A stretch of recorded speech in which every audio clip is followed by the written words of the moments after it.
a date, and this is how it began. She walks right up to me and she goes, "I just stepped in shit." And I said, "It's good to meet you." So we walked over to the Neva so she could rinse her foot off in the water, and it was just like a romantic walk by the river. White nights, brown shoes. This is what I came to St. Petersburg for.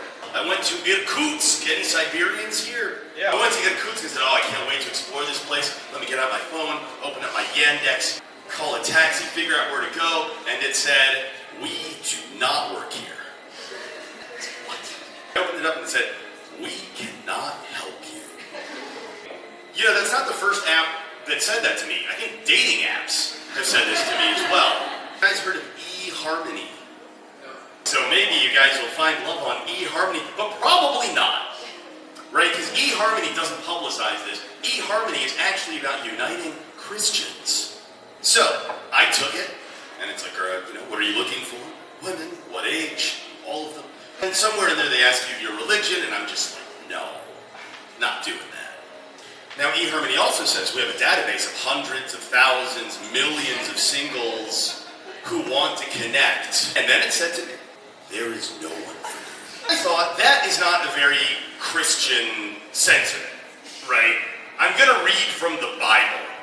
This is what it says. This is Matthew. This is in the Bible. It's Matthew 25, 40 to 45. Jesus says, "Whatever you did not do for one of the least of these, you did not do for me." However you treated the weakest, poorest person, that's what you did to Jesus. So what eHarmony did to me, they did to Jesus. eHarmony cock-blocked Jesus. eHarmony prevented Jesus from asking her to pay for her half of the dinner.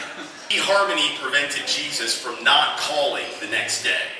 eHarmony prevented Jesus from saying, "Of course I'm wearing a condom." And I think that's wrong. I was at a dinner recently with another foreigner, not a Frenchman, relax. He was Italian.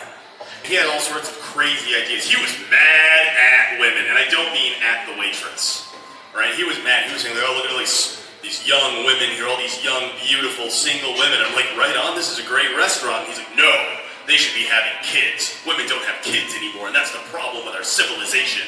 Now, it just went on and on like this, and I was sitting there listening to him, and he was so annoying, and so dull, and so whiny. And I thought, oh my God, this is what women go through every time they have dinner with a man? Every single time it's like this? At least he doesn't expect me to have sex with him, so that's good. And he's gonna pay, which I let him do because I'm a feminist. Skype is gone, can you believe this? Microsoft, this giant, powerful Microsoft, just took it.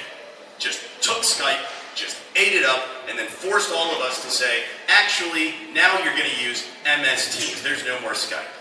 What if I don't want to use MS Teams? You have to. You're forced. We took it. It's ours. Played by our rules. MS Teams. More like MS Cream. Think about it. Round of applause. Who works from home?